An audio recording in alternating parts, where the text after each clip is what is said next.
नमस्कार दोस्तों। त्रिवेंद्र सिंह रावत को इस्तीफ़ा देना पड़ा। पिछली रात जब आपसे लाइव में बात कर रहा था तो उस समय मैंने आपको बताया था कि त्रिवेंद्र सिंह रावत को बुलाया गया है, हाईकमान ने दिल्ली में बुलाया था और उनसे ये कहा था कि भाई आप लोग आपस में तय कर लें कि स्टेट में क्या चल रहा है। और त्रिवेंद्र सिंह रावत को लेकर उन्हीं की पार्टी के नेताओं में जो नाराज़गी थी उसके बारे में हाईकमान ने उनसे बात की थी।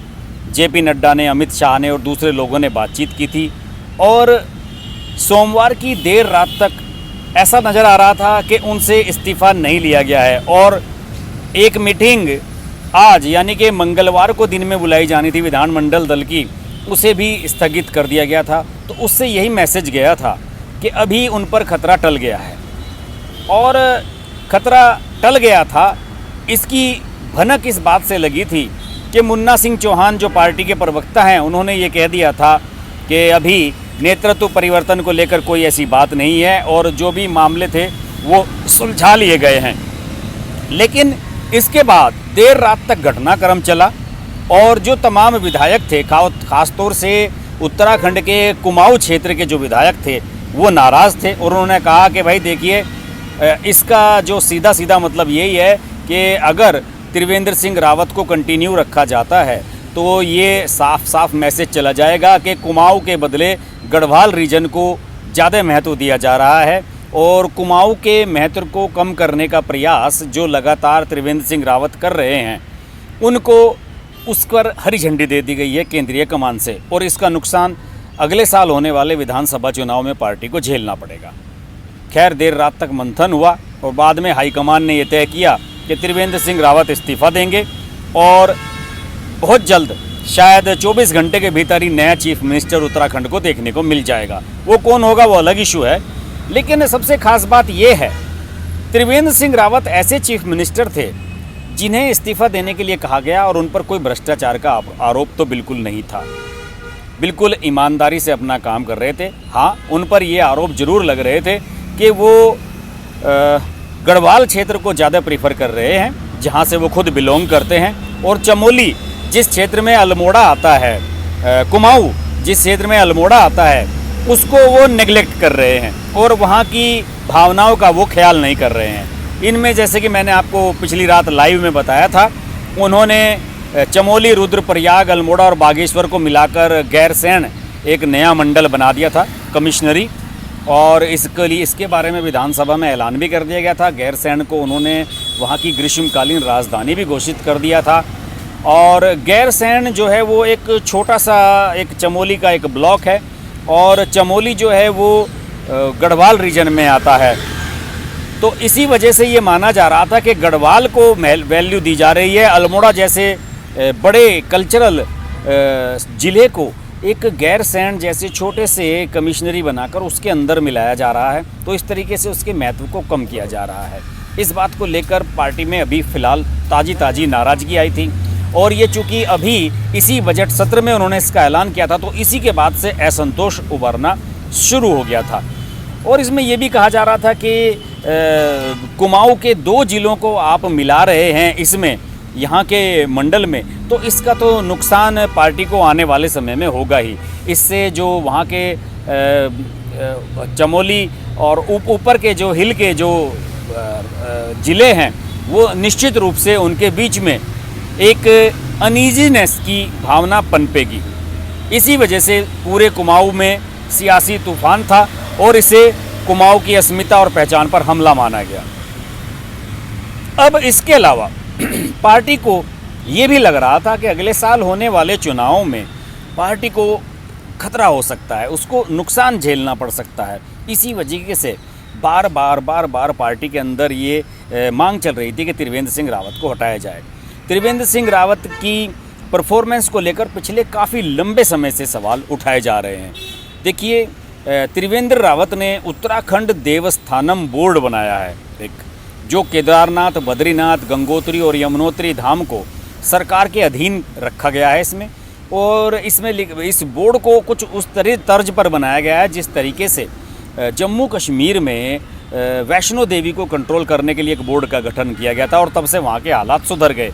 वहाँ पहले पंडों की चलती थी और जो लोग वहाँ पर जाते थे उन सबको मनमाने उन पंडों की झेलनी पड़ती थी।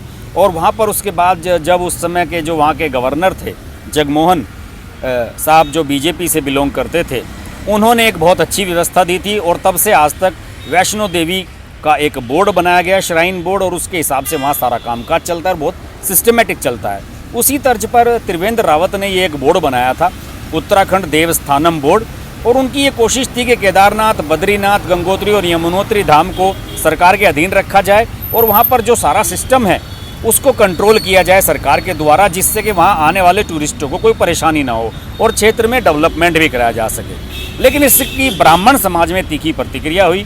उन्होंने कहा कि त्रिवेंद्र रावत ठाकुर हैं, रावत हैं, और वो ब्राह्मणों की अवहेलना कर रहे हैं और जानबूझकर इस बोर्ड का गठन किया गया है। आपको मैं बता दूं कि बीजेपी के सांसद सुब्रमण्यम स्वामी, जो हर जगह घुस जाते हैं, उन्होंने इस मसले को लेकर हाईकोर्ट में चुनौती दी थी, लेकिन हाईकोर्ट में त्रिवेंद्र रावत सरकार जीत गई और अब ये मामला सुब्रमण्यम स्वामी ने सुप्रीम कोर्ट में ले आया है।